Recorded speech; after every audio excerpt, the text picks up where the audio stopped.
The Game of Life and How to Play It. Written by Florence Scovel Shinn. Chapter 1. The Game. Most people consider life a battle, but it is not a battle, it is a game. It is a game, however, which cannot be played successfully without the knowledge of spiritual law. And the Old and the New Testaments give the rules of the game with wonderful clearness. Jesus Christ taught that it was a great game of giving and receiving. Whatsoever a man soweth, that shall he also reap. This means that whatever a man sends out in the world or deed will return to him. What he gives, he will receive. If he gives hate, he will receive hate. If he gives love, he will receive love. If he gives criticism, he will receive criticism. If he lies, he will be lied to. If he cheats, he will be cheated. We are taught also that the imaging faculty plays a leading part of the game of life. Keep thy heart, or imagination, with all diligence, for out of it are the issues of life. Proverbs 4:23. This means that what man images sooner or later externalizes in his affairs. I know of a man who feared a certain disease. It was a very rare disease and difficult to get, but he pictured it continually and read about it until it manifested in his body, and he died, the victim of distorted imagination. So we see, to play successfully the game of life, we must train the imaging faculty. A person with an imaging faculty trained to image only good brings into his life every righteous desire of his heart: health, wealth, love, friends, perfect self-expression, his highest ideals. The imagination has been called the scissors of the mind, and it is ever cutting day by day the pictures man sees there, and sooner or later he meets his own creations in his outer world. To train the imagination successfully, man must understand the workings of his mind. The Greeks said, "Know thyself." There are three departments of the mind: the subconscious, conscious, and superconscious. The subconscious is simply power without direction. It is like a steam or electricity, and it does what it is directed to do. It has no power of induction. Whatever man feels deeply or image clearly is impressed upon the subconscious mind and carried out in minute detail. For example, a woman I know, when a child, always made believe she was a widow. She dressed up in black clothes and wore a long black veil, and people thought she was very clever and amusing. She grew up and married a man with whom she was deeply in love. In a short time he died, and she wore black and a sweeping veil for many years. The picture of herself as a widow was impressed upon the subconscious mind, and in due time worked itself out regardless of the havoc created. The conscious mind has been called mortal or carnal mind. It is the human mind and sees life as it appears to be. It sees death, disaster, sickness, poverty, and limitation of every kind, and it impresses the subconscious. The superconscious mind is the God mind within each man and is the realm of perfect ideas. In it is the perfect pattern spoken of by Plato, the divine design, for there is a divine design for each person. There is a place that you are to fill and no one else can fill, something you are to do which no one else can do. There is a perfect picture of this in the superconscious mind. It usually flashes across the conscious as an unattainable ideal, something too good to be true. In reality, it is man's true destiny or destination, flashed to him from the infinite intelligence which is within himself. Many people, however, are in ignorance of their true destinies and are striving for things and situations which do not belong to them and would only bring failure and dissatisfaction if attained. For example, a woman came to me and asked me to speak the word that she would marry a certain man with whom she was very much in love. She called him AB. I replied that this would be a violation of spiritual law, but that I would speak the word for the right man, the divine selection, the man who belonged to her by divine right. I added, if AB is the right man, you can't lose him, and if he isn't, you will receive his equivalent. She saw AB frequently, but no headway was made in their friendship. One evening she called and said, "Do you know, for the last week, AB hasn't seemed so wonderful to me?" I replied, maybe he's not the divine selection. Another man may be the right one. Soon after that, she met another man who fell in love with her at once and who said she was his ideal. In fact, he said all the things that she had always wished AB would say to her. She remarked, it was quite uncanny. She soon returned his love and lost all interest in AB. This shows the law of substitution. A right idea was substituted for a wrong one. Therefore, there was no loss or sacrifice involved. Jesus Christ said, seek ye first the kingdom of God and his righteousness, and all these things shall be added unto you. And he said the kingdom was within man. The kingdom is the realm of right ideas, or the divine pattern. Jesus Christ taught that man's words played a leading part in the game of life.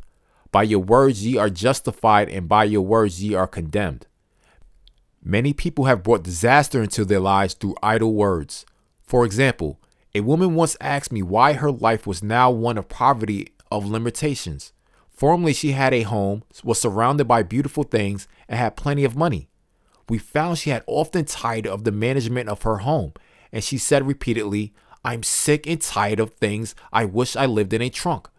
And she added, today I'm living in that trunk. She has spoken herself into a trunk. The subconscious mind has no sense of humor, and people often joke themselves into unhappy experiences. For example, a woman who had a great deal of money joked continually about getting ready for the poorhouse. In a few years, she was almost destitute, having impressed the subconscious mind with a picture of lack and limitation. Fortunately, the law works both ways, and a situation of lack may be changed to one of plenty. For example, a woman came to me one hot summer's day for a treatment for prosperity. She was worn out, dejected, and discouraged. She said she possessed just $8 in the world.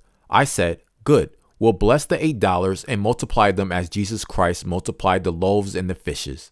For he taught that every man had the power to bless and to multiply, to heal and to prosper. She said, what shall I do next? I replied, follow intuition.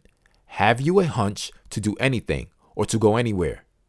Intuition means intuition, or to be taught from within. It is man's unerring guide, and I will deal more fully with its laws in a following chapter. The woman replied, I don't know. I seem to have a hunch to go home. I've just enough money for car fare. Her home was in a distant city and was one of lack and limitation, and the reasoning mind or intellect would have said, stay in New York and get to work and make some money. I replied, then go home. Never violate a hunch. I spoke the following words for her. Infinite Spirit opened the way for great abundance for her.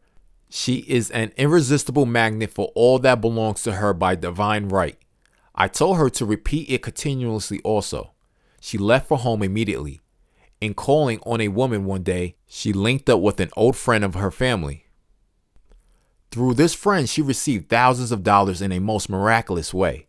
She has said to me often, tell me about the woman who came to you with $8 in a hunch. There is always plenty on man's pathway, but it can only be brought into manifestations through desire, faith, or the spoken word. Jesus Christ brought out clearly that man must make the first move. Ask and it shall be given you. Seek and ye shall find. Knock and it shall be opened unto you. Matthew 7:7. In the scriptures we read, concerning the works of my hands, command ye me. Infinite intelligence, God, is ever ready to carry out man's smallest or greatest demands. Every desire, uttered or unexpressed, is a demand. We are often startled by having a wish suddenly fulfilled. For example, one Easter, having seen many beautiful rose trees in the florist's windows, I wished I would receive one, and for an instant saw it mentally being carried in the door. Easter came, and with it a beautiful rose tree. I thanked my friend the following day and told her it was just what I had wanted. She replied, I didn't send you a rose tree. I sent you lilies. The man had mixed the order and sent me a rose tree simply because I had started the law in action and I had to have a rose tree. Nothing stands between man and his highest ideals and every desire of his heart, but doubt and fear. When man can wish without worrying, every desire will be instantly fulfilled. I will explain more fully in a following chapter the scientific reason for this and how fear must be erased from the consciousness. It is man's only enemy: fear of lack, fear of failure, fear of sickness, fear of loss, and a feeling of insecurity on some plane. Jesus Christ said, "Why are ye fearful, or ye of little faith?" So we can see we must substitute faith for fear. For fear is only inverted faith. It is faith in evil instead of good. The object of the game of life is to see clearly one's good and to obliterate all mental pictures of evil. This must be done by impressing the subconscious mind with a realization of good. A very brilliant man who has attained great success told me he has suddenly erased all fear from his consciousness by reading a sign which hung in a room. He saw printed in large letters this statement: "Why worry? It will probably never happen." These words were stamped indelibly upon his subconscious mind, and he has now a firm conviction that only good can come into his life. Therefore, only good can manifest. In the following chapter, I will deal with the different methods of impressing the subconscious mind. It is man's faithful servant, but one must be careful to give it the right orders. Man has an ever silent listener at his side, his subconscious mind. Every thought, every word is impressing upon it and carried out in amazing detail. It is like a singer making a record on the sensitive disc of the phonographic plate. Every note and tone of the singer's voice is registered. If he coughs or hesitates, it is registered also. So let us break all the old bad records in the subconscious mind, the records of our lives which we do not wish to keep, and make new and beautiful ones. Speak these words aloud with power and conviction.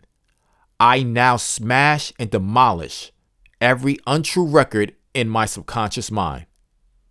They shall return to the dust heap of their native nothingness, for they came from my own vain imaginings.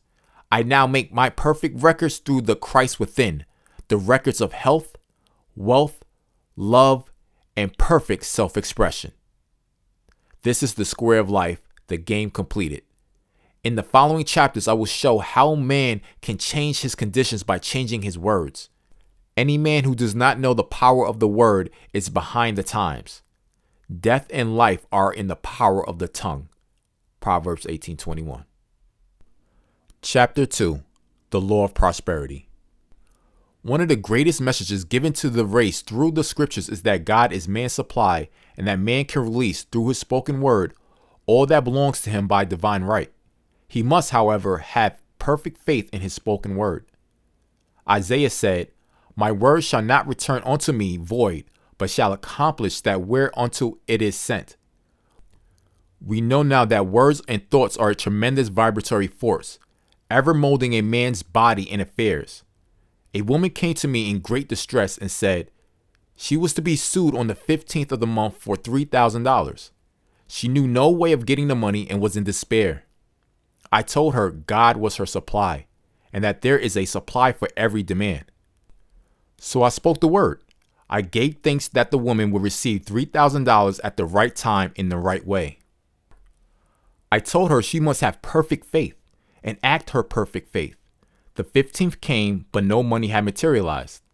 She called me on the phone and asked what she was to do. I replied, "It is Saturday, so they won't sue you today. Your part is to act rich, thereby showing perfect faith that you will receive it by Monday." She asked me to lunch with her to keep up her courage. When I joined her at a restaurant, I said, "This is no time to economize. Order an expensive luncheon, act as if you already have received the $3,000. All things whatsoever ye ask in prayer, believing ye shall receive."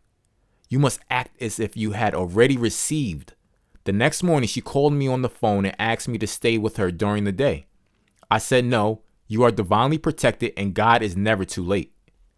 In the evening, she phoned again, greatly excited, and said, "My dear, a miracle has happened. I was sitting in my room this morning when the doorbell rang. I said to the maid, 'Don't let anyone in.' The maid, however, looked out the window and said, 'It's your cousin with the long white beard.' So I said, 'Call him back. I would like to see him.' He was just turning the corner when he heard the maid's voice, and he came back. He talked for about an hour, and just as he was leaving, he said, 'Oh, by the way, how are finances?' I told him I needed the money, and he said, "Why, my dear, I will give you the $3,000 the first of the month." I didn't like to tell him I was going to be sued.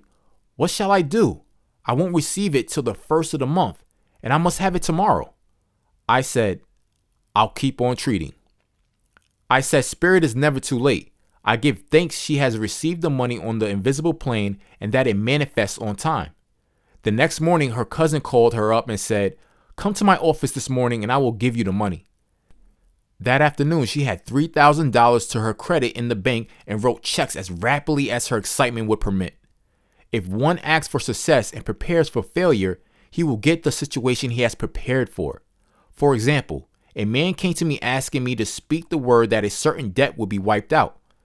I found he spent his time planning what he would say to the man when he did not pay his bill, thereby neutralizing my words. He should have seen himself paying the debt. We have a wonderful illustration of this in the Bible, relating to the 3 kings who were in the desert without water for their men and horses. They consulted the prophet Elijah, who gave them this astonishing message. "Thus saith the Lord, ye shall not see wind, neither shall ye see rain, yet make this valley full of ditches." Man must prepare for the thing he asks for, when there isn't the slightest sign of it in sight. For example, a woman found it necessary to look for an apartment during the year when there was a great shortage of apartments in New York. It was considered almost an impossibility, and her friends were sorry for her and said, "Isn't it too bad you'll have to store your furniture and live in a hotel?" She replied, "You need to feel sorry for me. I'm a Superman and I'll get an apartment." She spoke the words, Infinite Spirit opened the way for the right apartment. She knew there was a supply for every demand, and that she was unconditioned working on the spiritual plane, and that one with God is majority.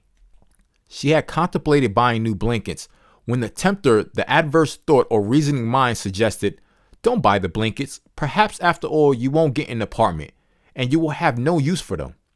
She promptly replied to herself, "I'll dig my ditches by buying the blankets." So she prepared for the apartment, acted as though she had already had it. She found one in a miraculous way, and it was given to her although there was over 200 other applicants. The blanket showed active faith. It is needless to say that the ditches dug by the 3 kings in the desert were filled to overflowing. Getting into the spiritual swing of things is no easy matter for the average person. The adverse thoughts of doubt and fear surge from the subconscious. They are the army of the aliens, which must be put to flight. This explains why it is so often darkest before the dawn. A big demonstration is usually preceded by tormenting thoughts. Having made a statement of high spiritual truth, one challenges the old beliefs in the subconscious, and an error is exposed to be put out.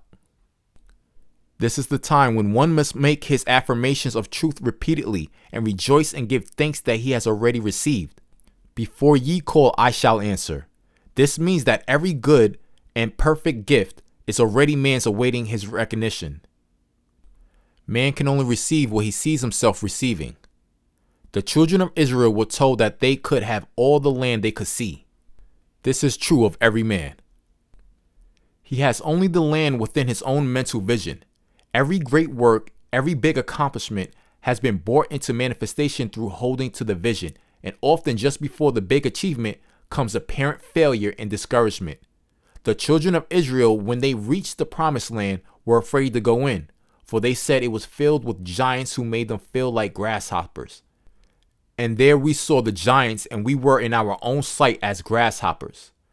This is almost every man's experience. However, the one who knows spiritual law is undisturbed by appearance and rejoices while he is yet in captivity.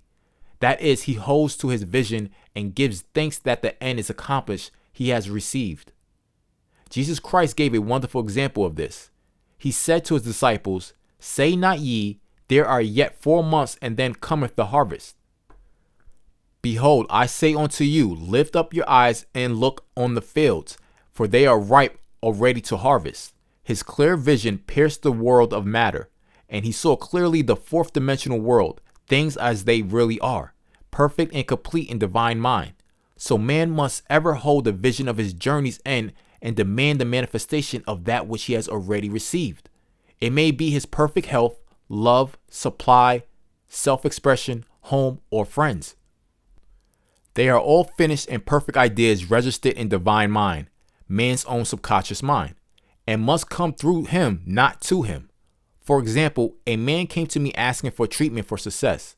It was imperative that he raise within a certain time $50,000 for his business. The time limit was almost up when he came to me in despair. No one wanted to invest in his enterprise, and the bank had flatly refused a loan. I replied, I suppose you lost your temper while at the bank, therefore your power.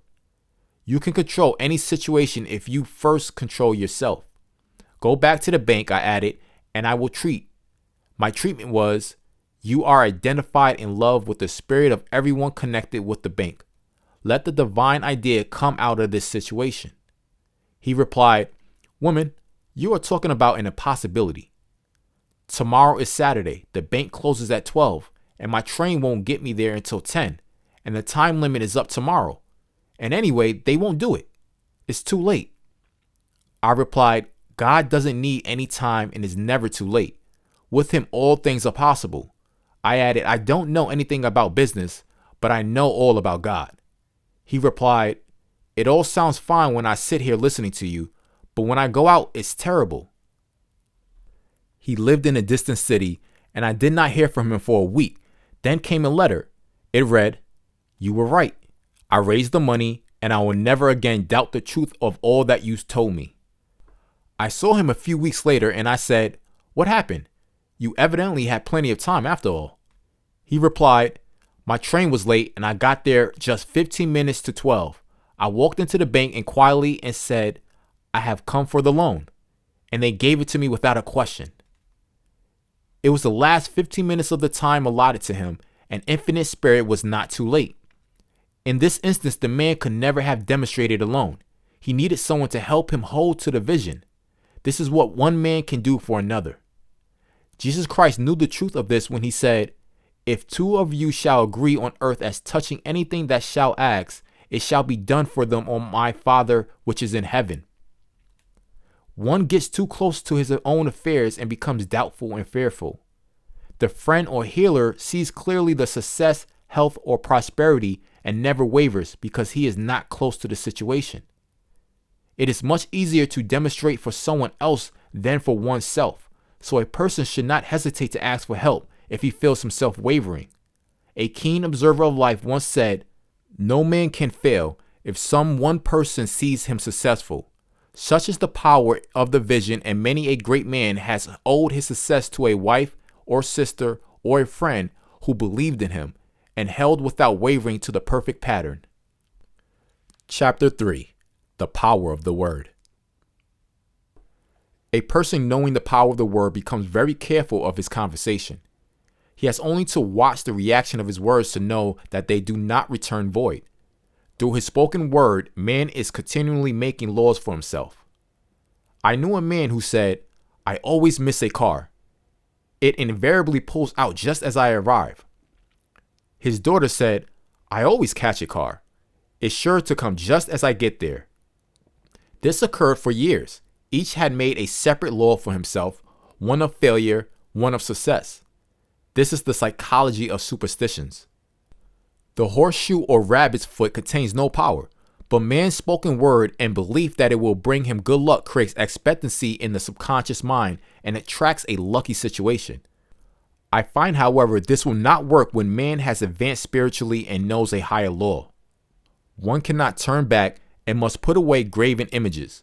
For example, 2 men in my class had a great success in business for several months, when suddenly everything went to smash. We tried to analyze the situation, and I found instead of making their affirmations and looking to God for success and prosperity, they had each brought a lucky monkey.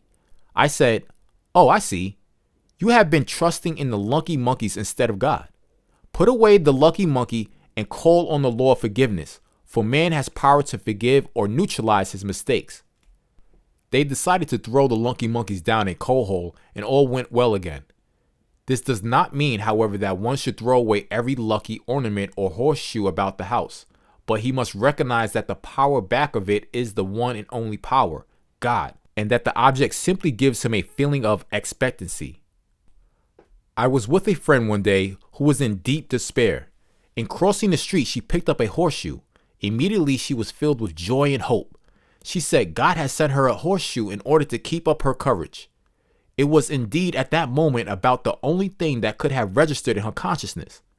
Her hope became faith, and she ultimately made a wonderful demonstration. I wish to make the point clear that the men previously mentioned were depending on the monkeys alone, while this woman recognized the power back of the horseshoe. I know in my own case, it took a long while to get out of the belief that a certain thing brought disappointment. If the thing happened, disappointment invariably followed. I found the only way I could make a change in the subconscious was by asserting there are not two powers, there is only one power, God. Therefore, there are no disappointments. And this thing means a happy surprise. I noticed a change at once, and happy surprises commenced coming my way. I have a friend who said nothing could induce her to walk under a ladder. I said, if you are afraid, you are giving into a belief in two powers, good and evil, instead of one.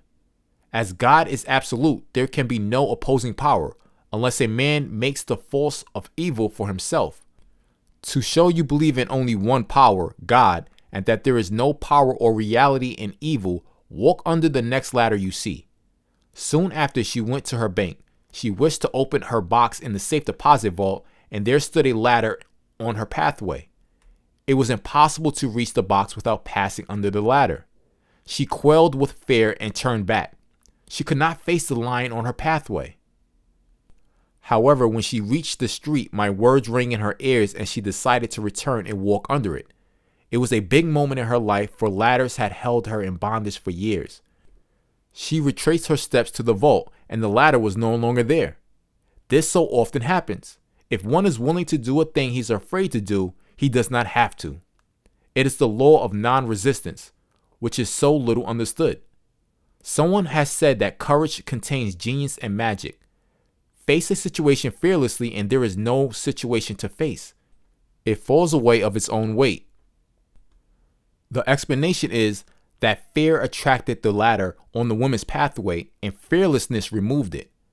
Thus, the invisible forces are ever working for man who is always pulling the strings himself. Though he does not know it, owing to the vibratory power of words, whatever man voices, he begins to attract.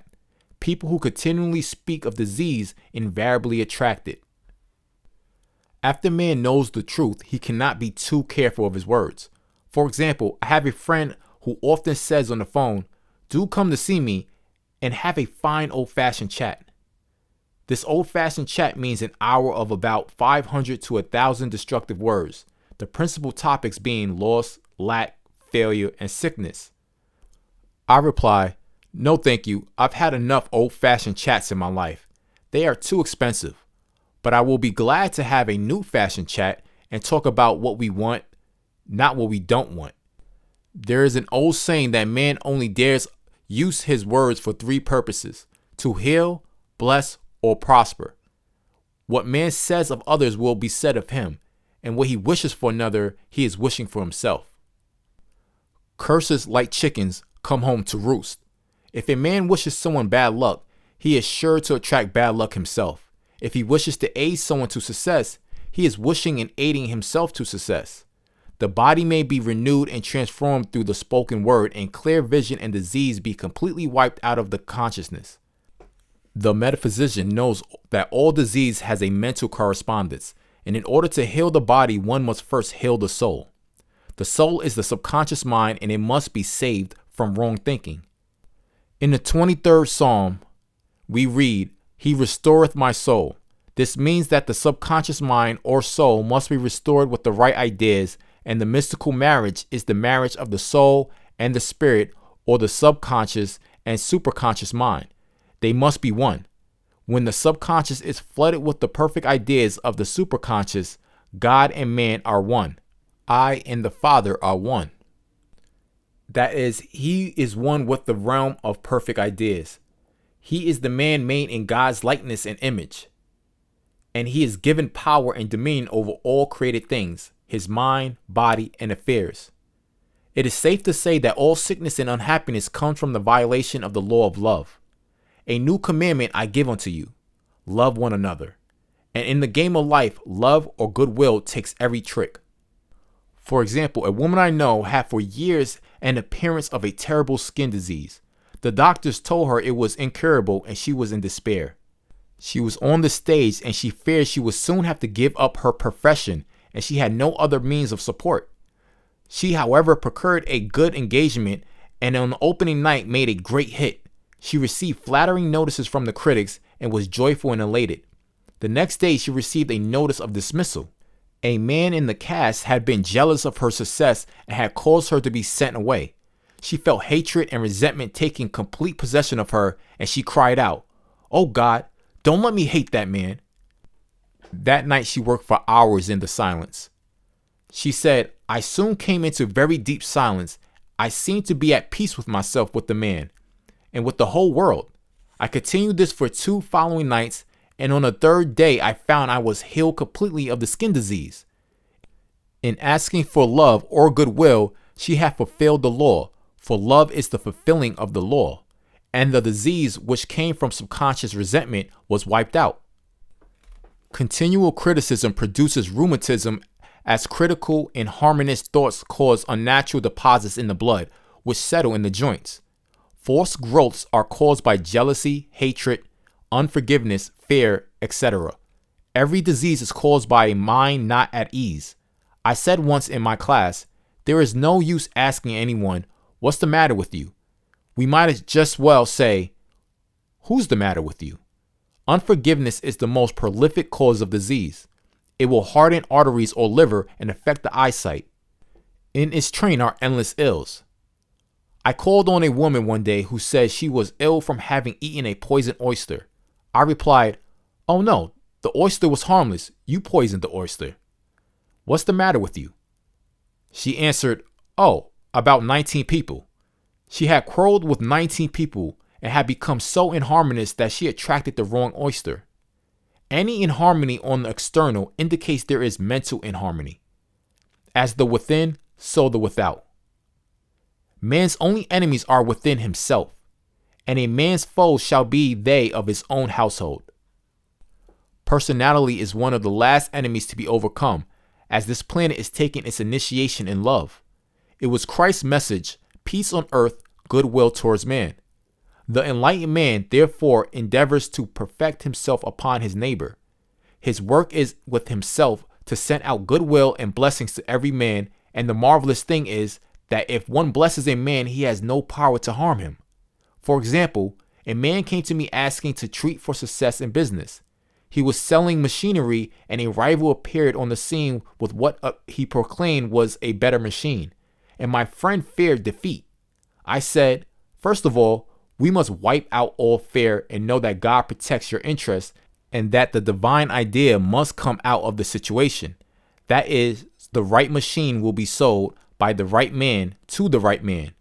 And I added, "Don't hold one critical thought towards that man. Bless him all day and be willing not to sell your machine if it isn't the divine idea." So he went to the meeting fearless and non-resistant and blessing the other man. He said the outcome was very remarkable.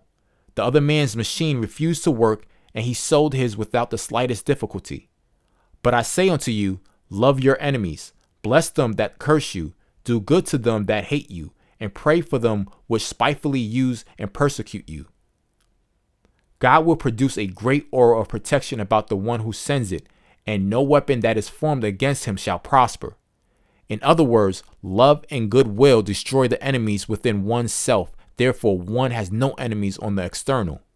There is peace on earth for him who sends goodwill to man. Chapter 4. The Law of Nonresistance. Nothing on earth can resist an absolutely non-resistant person. The Chinese say that water is the most powerful element because it is perfectly non-resistant. It can wear away a rock and sweep all before it. Jesus Christ said, "Resist not evil," for he knew in reality there is no evil, therefore nothing to resist. Evil has come of man's vain imagination, or a belief in 2 powers, good and evil. There is an old legend that Adam and Eve ate of Maya, the tree of illusion, and saw 2 powers instead of 1 power, God. Therefore, evil is a false law man has made for himself through psychoma or soul sleep.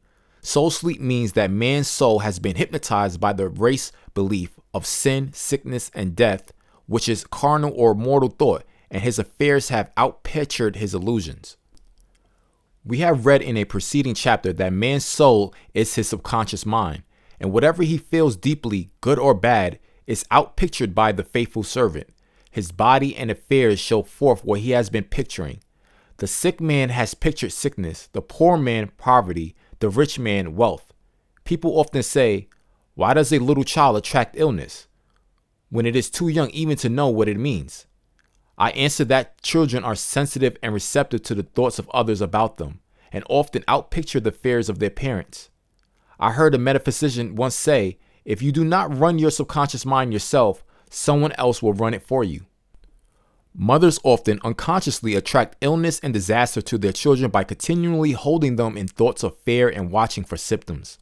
For example, a friend asked a woman if her little girl had the measles. She replied promptly, not yet.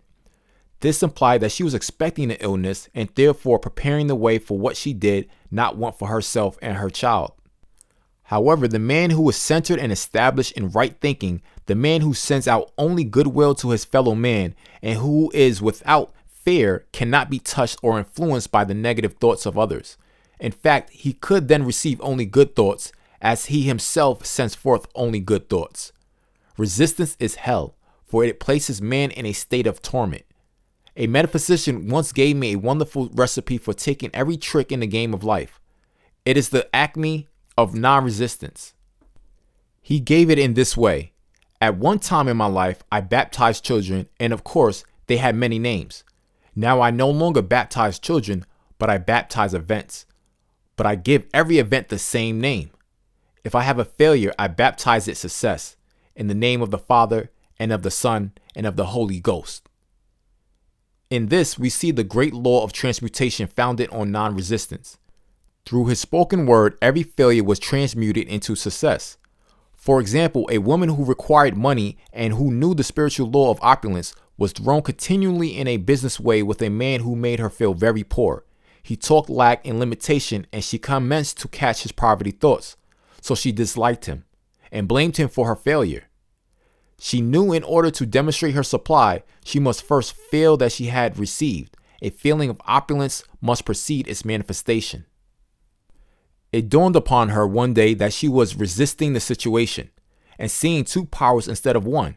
So she blessed the man and baptized the situation success. She affirmed, as there is only one power, God, this man is here for my good and my prosperity, just what he did not seem to be there for. Soon after that, she met through this man a woman who gave her for service rendered several $1,000s, and the man moved to a distant city and faded harmoniously from her life. Make the statement, every man is a golden link in the chain of my good, for all men are God in manifestation, awaiting the opportunity given by man himself to serve the divine plan of his life. Bless your enemy and you rob him of his ammunition. His arrows will be transmuted into blessings. This law is true of nations as well as individuals. Bless a nation, send love and goodwill to every inhabitant, and it is robbed of its power to harm. Man can only get the right idea of non-resistance through spiritual understanding. My studies have often said, I don't want to be a doormat.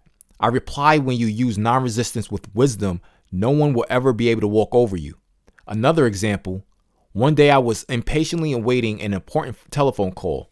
I resisted every call that came in and made no outgoing calls myself, reasoning that it might interfere with the one I was awaiting. Instead of saying, divine ideas never conflict, the call will come at the right time. Leaving it to infinite intelligence to arrange, I commenced to manage things myself. I made the battle mine, not God's, and remained tense and anxious. The bell did not ring for about an hour, and I glanced at the phone and found the receiver had been off the length of the time, and the phone was disconnected. My anxiety, fear, and belief in interference had brought on a total eclipse of the telephone. Realizing what I had done, I commenced blessing the situation at once. I baptized it success and affirmed, I cannot lose any call that belongs to me by divine right. I am under grace and not under law. A friend rushed out to the nearest telephone to notify the company to reconnect. She entered a crowded grocery, but the proprietor left his customers and attended to the call himself. My phone was connected at once, and 2 minutes later I received a very important call, and about an hour afterward, the one I had been waiting. 1 ship's come in over a calm sea. So long as the man resists a situation, he will have it with him. If he runs away from it, it will run after him. For example, I repeated this to a woman one day and she replied, "How true that is. I was unhappy at home. I disliked my mother, who was critical and domineering, so I ran away and was married. But I married my mother, for my husband was exactly like my mother, and I had the same situation to face again. Agree with thine adversary quickly." That means agree that the adverse situation is good. Be undisturbed by it and it falls away of its own weight. None of these things move me is a wonderful affirmation. The inharmonious situation comes from some inharmony within man himself. When there is in him no emotional response to an inharmonious situation, it fades away forever from his pathway. So we see man's work is ever with himself. People have said to me, "Give treatments to change my husband or my brother." I reply, "No, I will give treatments to change you. When you change, your husband and your brother will change." One of my students was in the habit of lying. I told her it was a failure method and if she lied, she would be lied to. She replied, "I don't care. I can't possibly get along without lying." One day she was speaking on the phone to a man with whom she was very much in love. She returned to me and said, "I don't trust him. I know he's lying to me." I replied, "Well, you lie yourself, so someone has to lie to you, and you will be sure it will be just the person who you want the truth from." Sometime after that, I saw her and she said, "I'm cured of lying." I questioned, "What cured you?" She replied, "I have been living with a woman who lied worse than I did." One is often cured of his faults by seeing them in others. Life is a mirror and we find only ourselves reflected in our associates. Living in the past is a failure method and a violation of spiritual law. Jesus Christ said, "Behold, now is the accepted time. Now is the day of salvation." Lot's wife looked back and was turned into a pillar of salt. The robbers of time are the past and the future. Man should bless the past and forget it if he keeps him in bondage, and bless the future knowing it has in store for him endless joys, but live fully in the now. For example, a woman came to me complaining that she had no money with which to buy Christmas gifts. She said, "Last year was so different. I had plenty of money and gave lovely presents, and this year I have scarcely a cent." I replied, "You will never demonstrate money while you are pathetic and live in the past. Live fully in the now and get ready to give Christmas presents. Dig your ditches and the money will come." She explained, "I know what to do. I will buy some tinsel twine, Christmas seals, and wrapping paper." I replied, "Do that, and the presents will come and stick themselves to the Christmas seals." This too was showing financial fearlessness and faith in God. As the reasoning mind said, "Keep every cent you have, as you are not sure you will get any more."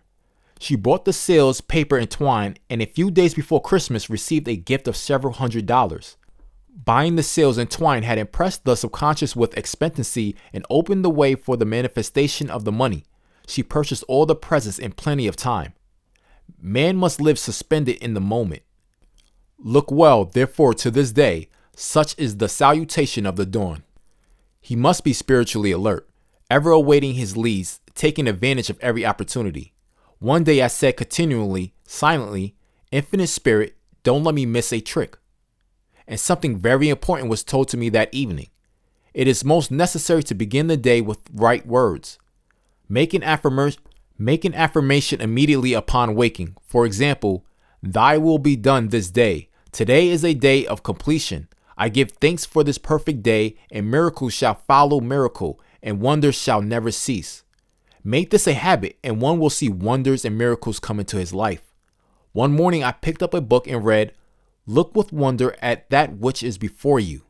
It seemed to be my message for the day, so I repeated it again and again. Look with wonder at that which is before you. At about noon, a large sum of money was given me, which I had been desiring for a certain purpose. In a following chapter, I will give affirmations that I have found most effective. However, one should never use an affirmation unless it is absolutely satisfying and convincing to its own consciousness, and often an affirmative is changed to suit different people. For example, the following has brought success to many. I have a wonderful work in a wonderful way. I give wonderful service for wonderful pay. I gave the first two lines to one of my students and she added the last two. It made a most powerful statement, as there should always be perfect payment for perfect service, and a rhyme sinks easily into the subconscious. She went about singing it aloud and soon did receive wonderful work in a wonderful way and gave wonderful service for wonderful pay. Another student and businessman took it and changed the word work to business. He repeated, I have a wonderful business in a wonderful way, and I give wonderful service for wonderful pay. That afternoon, he made a $41,000 deal, though there had been no activity in his affairs for months. Every affirmation must be carefully worded and completely cover the ground. For example, I knew a woman who was in great need and made a demand for work. She received a great deal of work, but was never paid anything. She now knows to add wonderful service for wonderful pay. It is man's divine right to have plenty, more than enough. His barn should be full and his cup should flow over. This is God's idea for man, and when man breaks down the barriers of lack in his own consciousness, the golden age will be his, and every righteous desire of his heart fulfilled. Chapter 5. The Law of Karma and the Law of Forgiveness. Man receives only that which he gives. The game of life is a game of boomerangs. Man's thoughts, deeds, and words return to him sooner or later with astounding accuracy. This is the law of karma, which is Sanskrit for comeback. Whatsoever a man soweth, that shall he also reap. For example, a friend told me this story of herself, illustrating the law. She said, I make all my karma on my aunt. Whatever I say to her, someone says to me. I am often irritable at home, and one day said to my aunt, who was talking to me during dinner, no more talk. I wish to eat in peace. The following day, I was lunching with a woman with whom I wished to make a great impression. I was talking adamantly when she said, no more talk. I wish to eat in peace. My friend is high in consciousness, so her karma returns much more quickly than to one on the mental plane. The more man knows, the more he is responsible for. And a person with a knowledge of spiritual law which he does not practice suffers greatly in consequence. The fear of the Lord, law, is the beginning of wisdom. If we read the word Lord, law, it will make many passages in the Bible much clearer. Vengeance is mine. I will repay, saith the Lord. Law. It is the law which takes vengeance, not God. God sees man perfect, created in his own image, imagination, and given power and dominion. This is the perfect idea of man, registered in divine mind, awaiting man's recognition. For man can only be what he sees himself to be, and only attain what he sees himself attaining. Nothing ever happens without an onlooker is an ancient saying. Man sees first his failure or success, his joy or sorrow, before it swings into visibility from the scene set in his own imagination. We have observed this in the mother picturing disease for her child, or a woman seeing success for her husband. Jesus Christ said, and ye shall know the truth, and the truth shall make you free. So we see freedom from all unhappy conditions comes through knowledge, a knowledge of spiritual law. Obedience precedes authority, and the law obeys man when he obeys the law. The law of electricity must be obeyed before it becomes man's servant. When handled ignorantly, it becomes man's deadly foe. So with the laws of mind. For example, a woman with a strong personal will wished she owned a house which belonged to an acquaintance, and she often made mental pictures of herself living in the house. In the course of time, the man died and she moved into the house. Several years afterwards, coming into knowledge of spiritual law, she said to me, do you think I had anything to do with that man's death? I replied, yes. Your desire was so strong, everything made way for it, but you paid your karmic debt. Your husband, whom you loved devotedly, died soon after, and the house was a white elephant on your hands for years. The original owner, however, could not have been affected by her thoughts had he been positive in the truth, nor her husband, but they were both under karmic law. The woman should have said, feeling the great desire for the house, "Infinite intelligence, give me the right house, equally as charming as this, the house which is mine by divine right." The divine selection would have given perfect satisfaction and brought good to all. The divine pattern is the only safe pattern to work by. Desire is a tremendous force and must be directed in the right channels or chaos ensues. In demonstrating, the most important step is the first step, to ask right. Man should always demand only that which is his by divine right. To go back to the illustration, had the woman taken this attitude, if this house I desire is mine, I cannot lose it. If it is not, give me its equivalent. The man might have decided to move out harmoniously had it been the divine selection for her, or another house would have been substituted. Anything forced into manifestation through personal will is always ill-got and has ever bad success. Man is admonished, "My will be done, not thine." And the curious thing is, man always gets just what he desires when he does relinquish personal will, thereby enabling infinite intelligence to work through him. Stand ye still and see the salvation of the Lord. Law. For example, a woman came to me in great distress. Her daughter had determined to take a very hazardous trip and the mother was filled with fear. She said she had used every argument, had pointed out the dangers to be encountered, and forbidden her to go, but the daughter became more and more rebellious and determined. I said to the mother, "You are forcing your personal will upon your daughter, which you have no right to do, and your fear of the trip is only attracting it, for man attracts what he fears." I added, "Let go and take your mental hands off. Put it in God's hands and use this statement. I put the situation in the hands of infinite love and wisdom. If this trip is divine plan, I bless it and no longer resist. But if it is not divinely planned, I give thanks that it is now dissolved and dissipated." A day or two after that, her daughter said to her, "Mother, I have given up on the trip," and the situation returned to its native nothingness. It is learning to stand still, which seems so difficult for man. I have dealt more fully with this law in the chapter on non-resistance. I will give another example of sowing and reaping, which came in the most curious way. A woman came to me saying she had received a counterfeit $20 bill given to her at the bank. She was much disturbed, for she said the people at the bank will never acknowledge their mistake. I replied, "Let us analyze the situation and find out why you attracted it." She thought a few moments and explained, "I know it. I sent a friend a lot of stage money just for a joke. So the law has sent her some stage money, for it doesn't know anything about jokes." I said, "Now we will call on the law of forgiveness and neutralize the situation." Christianity is founded upon the law of forgiveness. Christ has redeemed us from the curse of the karmic law, and the Christ within each man is his redeemer and a salvation from all inharmonious conditions. So I said, "Infinite Spirit, we call on the law of forgiveness and give thanks that this is under grace and not under law, and cannot lose this $20, which is hers by divine right." Now I said, "Go back to the bank and tell them fearlessly that it was given you there by mistake." She obeyed, and to her surprise, they apologized and gave her another bill, treating her most courteously. So knowledge of the law gives man power to rub out his mistakes. Man cannot force the external to be what he is not. If he desires riches, he must be rich first in consciousness. For example, a woman came to me asking treatment for prosperity. She did not take much interest in her household affairs, and her home was in great disorder. I said to her, "If you wish to be rich, you must be orderly. All men with great wealth are orderly, and order is heaven's first law."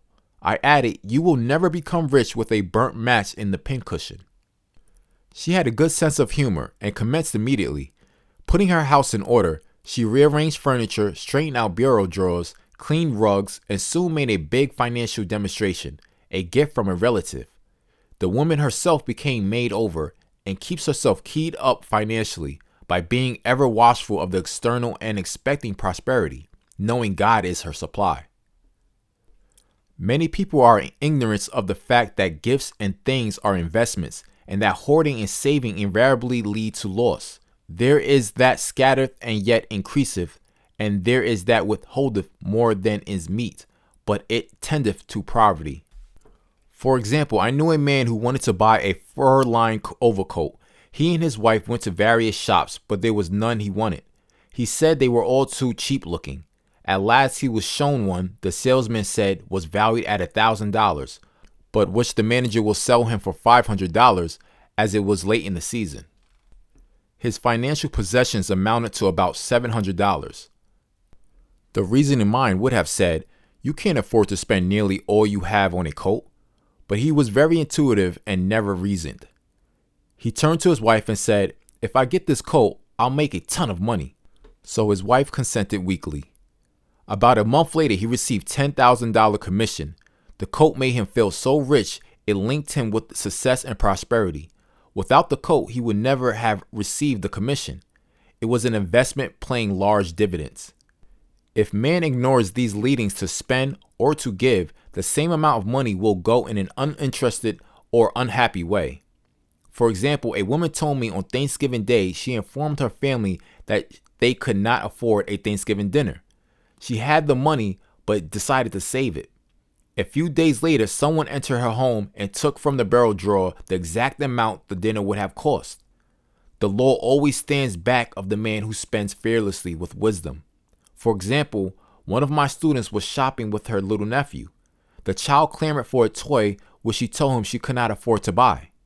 She realized suddenly that she was seeking lack and not recognizing God as her supply. So she bought the toy and on her way home picked up in the street the exact amount of money she had paid for it.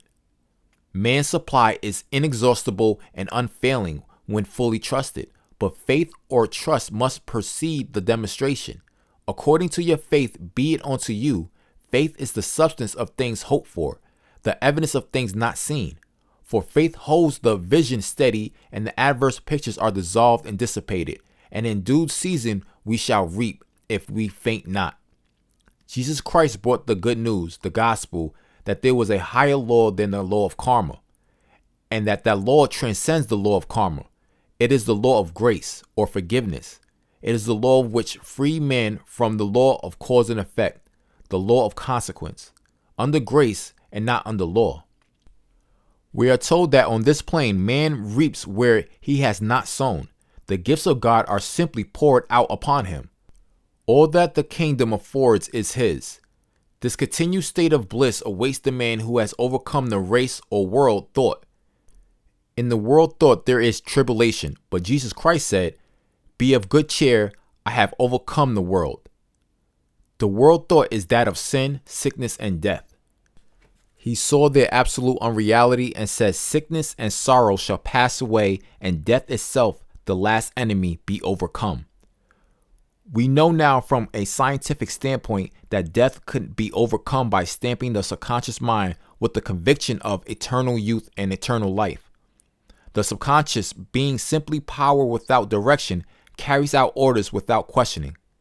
Working under the direction of the superconscious, the Christ or God within man, the resurrection of the body would be accomplished.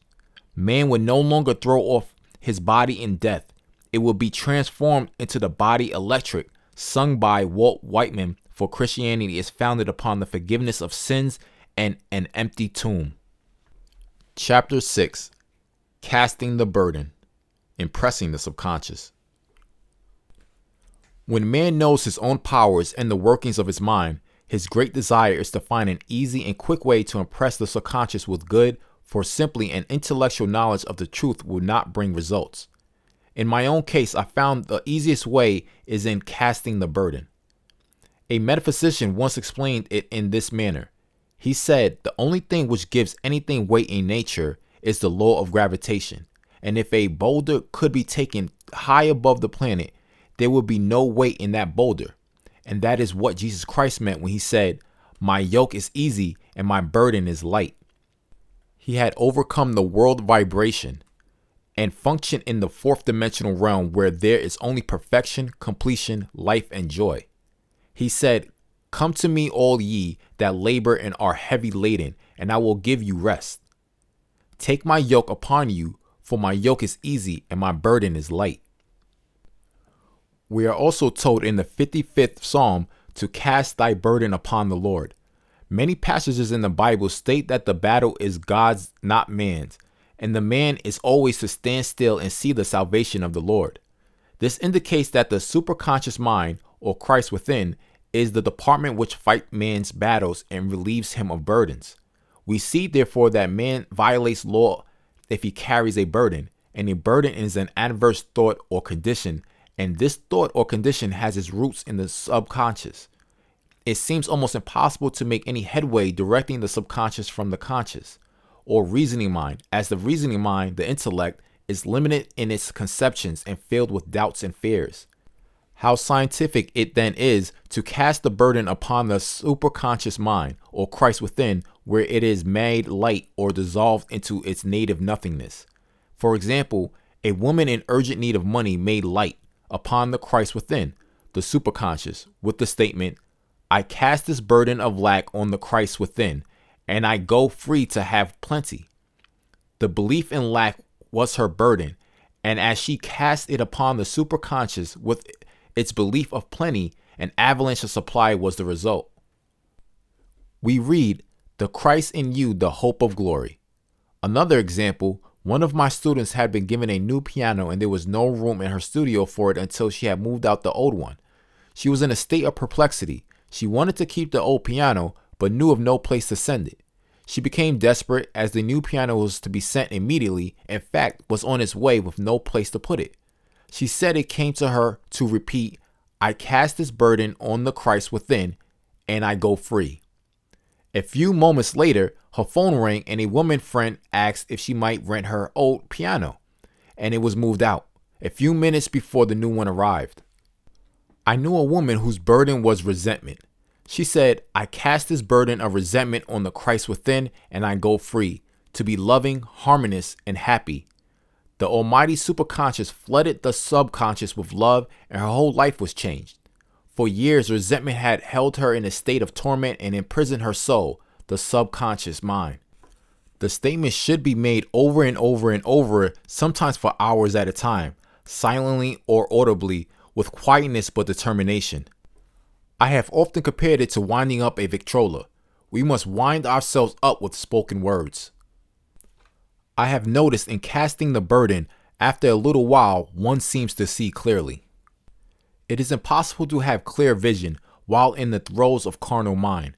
Doubts and fear poison the mind and body, and imagination runs riot, attracting disaster and disease. In steadily repeating the affirmation, "I cast this burden on the Christ within and go free," the vision clears, with it a feeling of relief, and sooner or later comes the manifestation of good, be it health, happiness, or supply. One of my students once asked me to explain the darkness before the dawn. I referred in a preceding chapter to that fact that often before the big demonstration, everything seems to go wrong, and deep depression clouds the consciousness. It means that out of the subconscious are rising the doubts and fears of the ages. These old derelicts of the subconscious rise to the surface to be put out.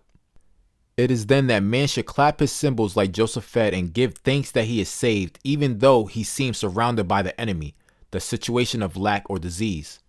The student continued, "How long must one remain in the dark?" And I replied, "Until one can see in the dark. And casting the burden enables one to see in the dark." In order to impress the subconscious, active faith is always essential. Faith without works is dead. In these chapters, I have endeavored to bring out this point. Jesus Christ showed active faith when he commanded the multitude to sit down on the ground, before he gave thanks for the loaves and the fishes. I will give another example showing how necessary this step is. In fact, active faith is the bridge over which man passes to his promised land. Through misunderstanding, a woman had been separated from her husband, whom she loved deeply. He refused all offers of reconciliation and would not communicate with her in any way. Coming into the knowledge of spiritual law, she denied the appearance of separation. She made this statement: "There is no separation in divine mind, therefore I cannot be separated from the love and companionship which are mine by divine right." She showed active faith by arranging a place for him at the table every day, thereby impressing the subconscious with a picture of his return. Over a year passed, but she never wavered, and one day he walked in. The subconscious is often impressed through music. Music has a fourth dimensional quality and releases the soul from imprisonment. It makes wonderful things seem possible and easy of accomplishment. I have a friend who uses her Victrola daily for this purpose. It puts her in a perfect harmony and releases the imagination. Another woman often dances while making her affirmations. The rhythm and harmony of music and motion carry her words forth with tremendous power. The student must remember also not to despise the day of small things. Invariably, before a demonstration come, signs of land. Before Columbus reached America, he saw birds and twigs which showed him land was near. So it is with a demonstration, but often the student mistakes it for the demonstration itself and is disappointed. For example, a woman has spoken the word for a set of dishes. Not long afterwards, a friend gave her a dish which was old and cracked. She came to me and said, "Well, I asked for a set of dishes and all I got was a cracked plate." I replied, "The plate was only signs of land. It shows your dishes are coming. Look upon it as birds and seaweed." And not long afterwards, the dishes came. Continually making believe impresses the subconscious. If one makes believe he is rich and makes believe he is successful, in due time he will reap. Children are always making believe. "And except ye be converted and become as little children, ye shall not enter the kingdom of heaven." For example, I know of a woman who is very poor, but no one could make her feel poor.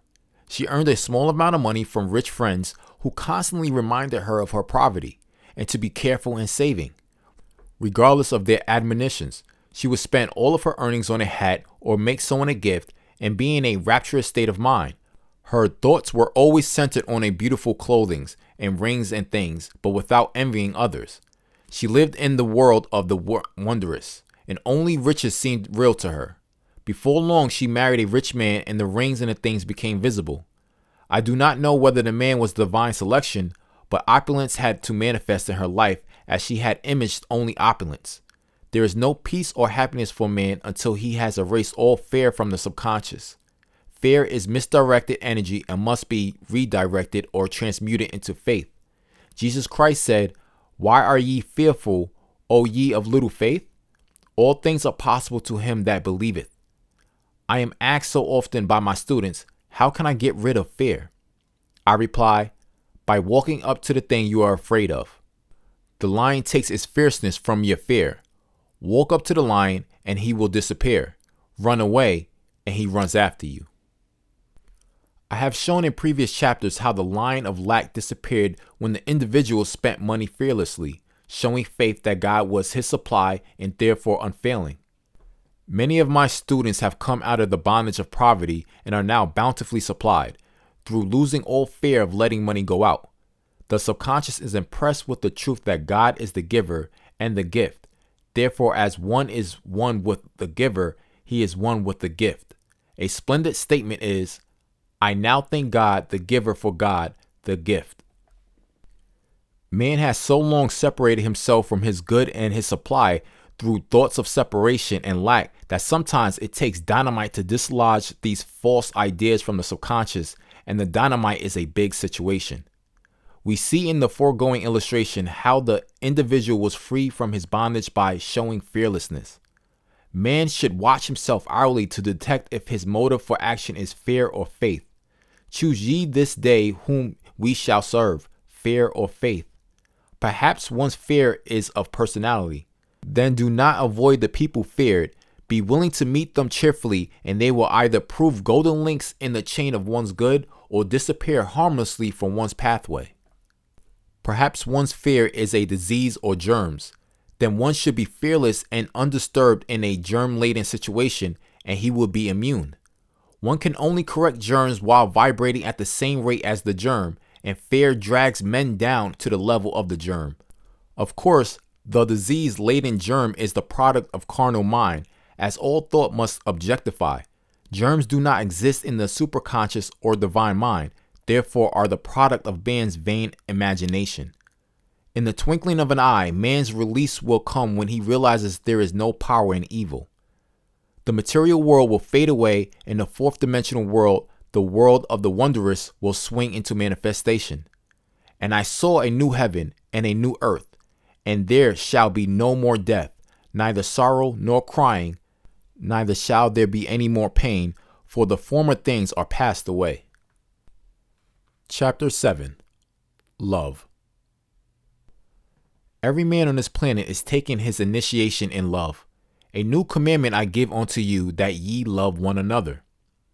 Ouspensky states in Tertium Organum that love is a cosmic phenomenon and opens to man the fourth dimensional world, the world of the wondrous. Real love is selfless and free from fear.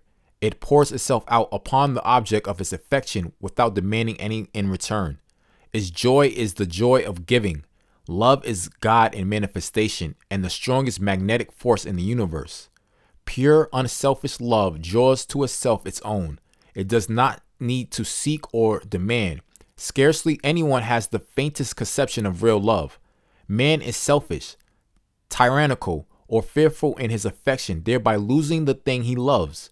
Jealousy is the worst enemy of love, for the imagination runs riot, seeing the loved one attracted to another, and invariably these fears objectify if they are not neutralized. For example, a woman came to me in deep distress. The man she had loved left her for other women and said he never intended to marry her.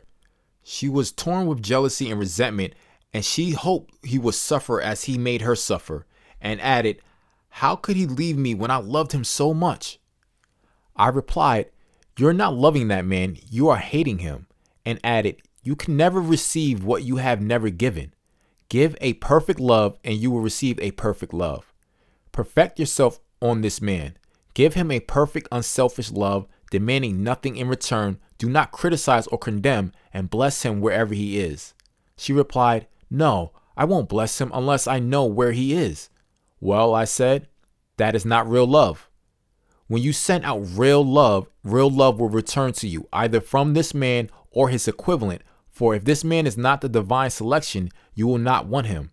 As you are one with God, you are one with the love which belongs to you by divine right."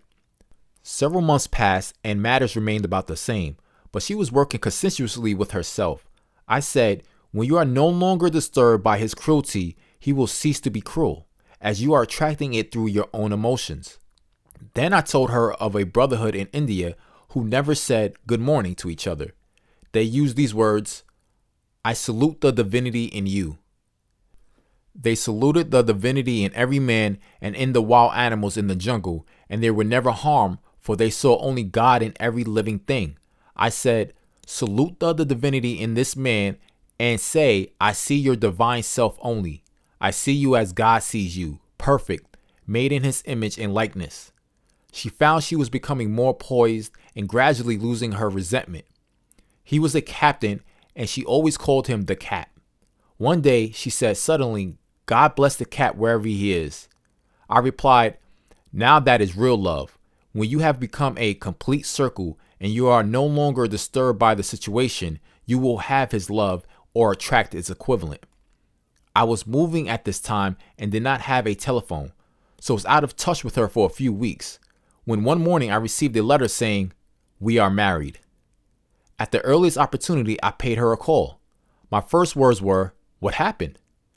"Oh," she explained, "a miracle. One day I woke up and all suffering had ceased. I saw him that evening and he asked me to marry him. We were married in about a week, and I have never seen a more devoted man."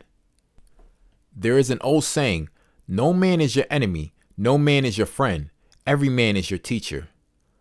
So one should become impersonal and learn that each man has to teach him, and soon he will learn his lessons and be free. The woman's lover was teaching her selfless love, which every man sooner or later must learn. Suffering is not necessary for man's development. It is the result of violation of spiritual law, but few people seem able to rouse themselves from their soul sleep without it. When people are happy, they usually become selfish and automatically the law of karma is set in action. Man often suffers loss through lack of appreciation. I knew a woman who had a very nice husband, but she often said, "I don't care anything about being married, but that is nothing against my husband. I'm simply not interested in married life."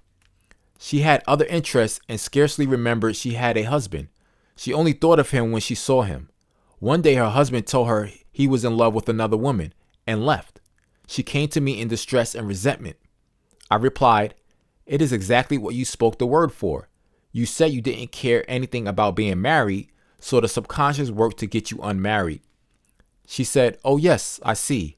People get what they want and then feel very much hurt."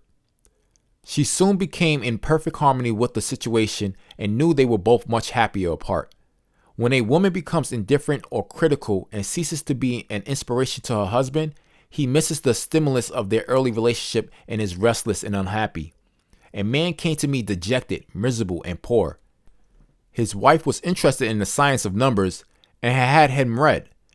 It seems the report was not very favorable, for he said, "My wife says I'll never amount to anything because I am a 2. I replied, "I don't care what your number is. You are perfect, idea to divine mind, and will demand success and prosperity which are already planned for you by the infinite intelligence." Within a few weeks, he had a very fine position, and a year or two later, he achieved a brilliant success as a writer. No man is a success in business unless he loves his work. The picture the artist paints for love of his art is his greatest work. The potboiler is always something to live down.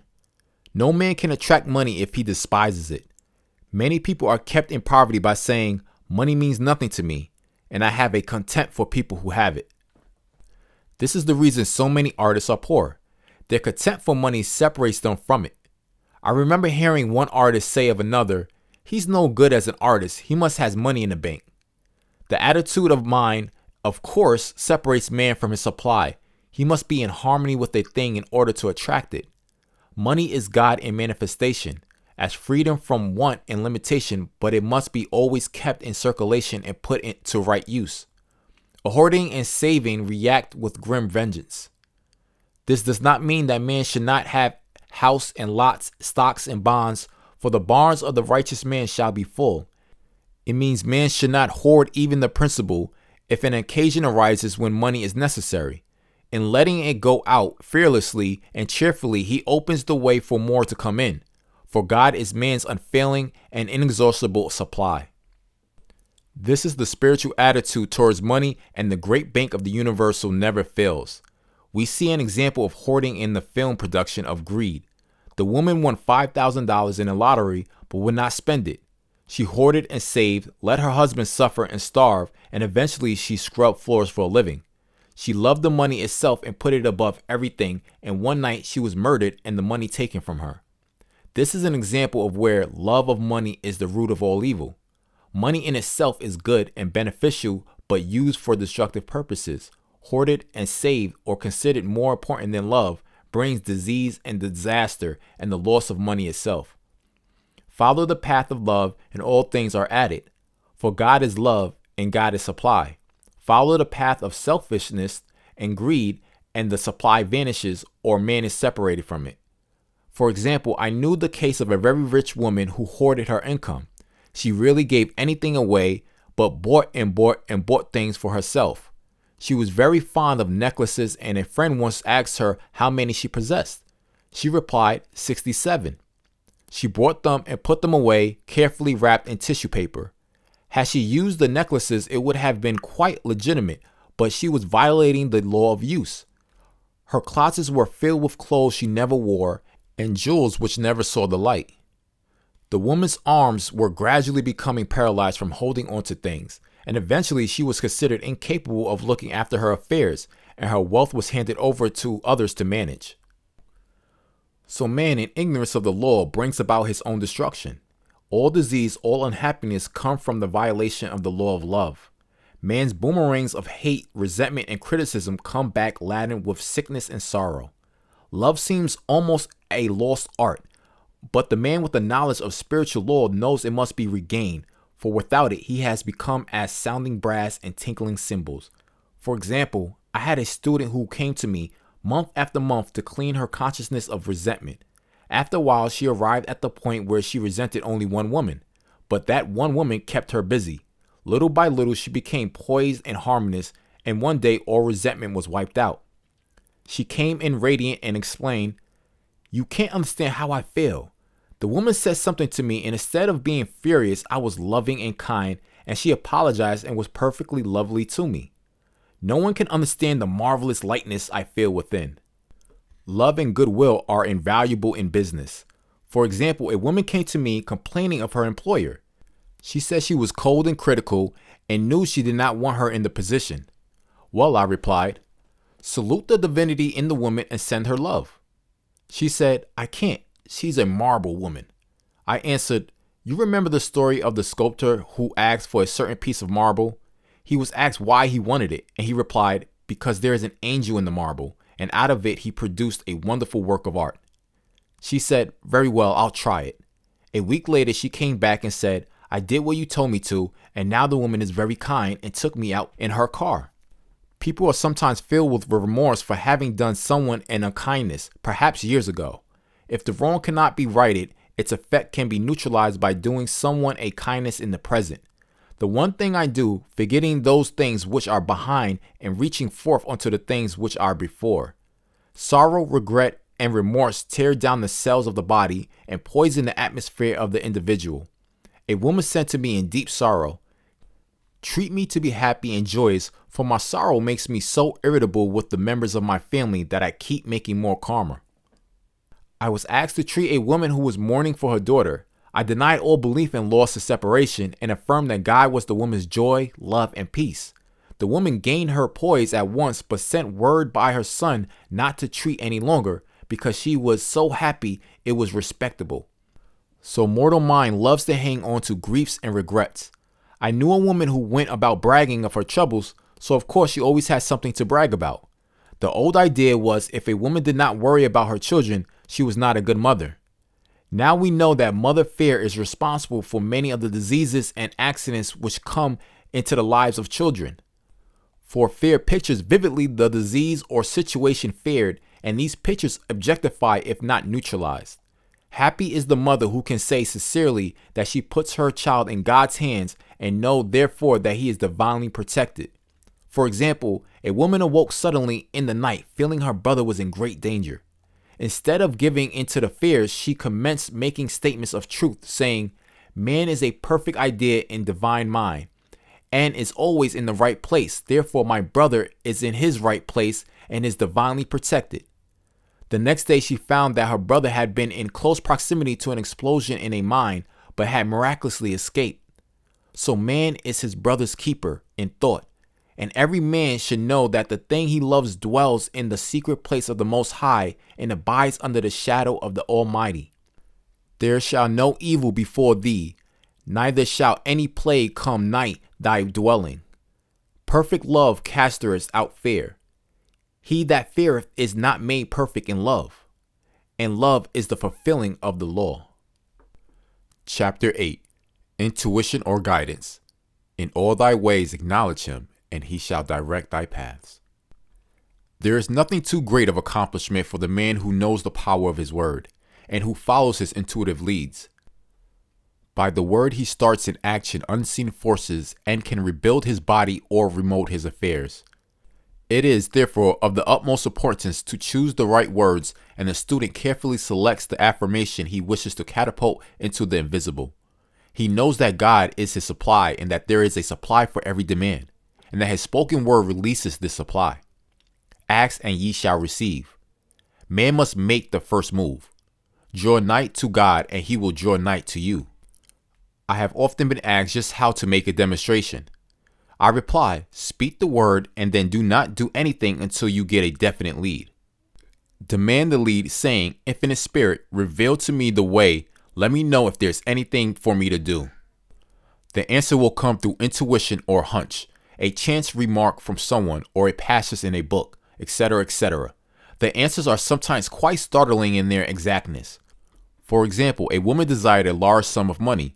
She spoke the words, "Infinite Spirit, open the way for my immediate supply. Let all that is mine by divine right now reach me in great avalanches of abundance." Then she added, "Give me a definite lead. Let me know if there's anything for me to do." The thought came quickly. Give a certain friend who had helped her spiritually $100. She told her friend, who said, "Wait and get another lead before giving it." So she waited, and that day met a woman who said to her, "I gave someone $1 today. It was just as much for me as it would be for you to give someone 100. This was indeed an unmistakable lead, so she knew she was right in giving the $100. It was a gift which proved a great investment, for shortly after that, a large sum of money came to her in a remarkable way. Giving opens the way for receiving. In order to create activity in finances, one should give. Tithing, or giving 1/10 of one's income, is an old Jewish custom and is sure to bring increase. Many of the richest men in this country have been tithers, and I have never known it to fail as an investment. The 10th part goes forth and returns blessed and multiplied. But the gift or tithe must be given with love and cheerfulness, for God loveth a cheerful giver. Bills should be paid cheerfully. All money should be sent forth fearlessly and with a blessing. This attitude of mind makes man master of money. It is his to obey, and his spoken word that opens vast reservoirs of wealth. Man himself limits his supply by his limited vision. Sometimes the student has a great realization of wealth, but is afraid to act. The vision and action must go hand in hand, as in the case of the man who bought the fur-lined overcoat. A woman came to me asking me to speak the word for a position. So I demanded, Infinite Spirit, open the way for this woman's right position. Never ask for just a position, ask for the right position, the place already planned in divine mind, as it is the only one that will give satisfaction. I then gave thanks that she had already received and that it would manifest quickly. Very soon she had 3 positions offered her, 2 in New York and 1 in Palm Beach, and she did not know which to choose. I said, "Ask for a definite lead." The time was almost up and was still undecided, when one day she telephoned. "When I woke up this morning, I could smell Palm Beach." She had been there before and knew its balmy fragrance. I replied, "Well, if you can smell Palm Beach from here, it is certainly your lead." She accepted the position, and it proved a great success. Often one's lead comes at an unexpected time. One day I was walking down the street when I suddenly felt a strong urge to go to a certain bakery a block or 2 away. The reasoning mind resisted, arguing, "There is nothing there that you want."